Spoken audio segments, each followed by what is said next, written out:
سرکار نے فرمایا کہ افضل الذکر لا الہ الا اللہ، افضل ترین ذکر جو ہے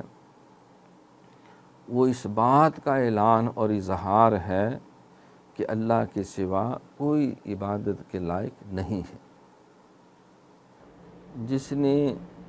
لا الہ الا اللہ اخلاص کے ساتھ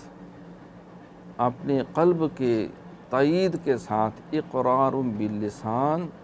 و تصدیق بالقلب پڑھا، داخل الجنہ، وہ جنت میں داخل ہو گیا،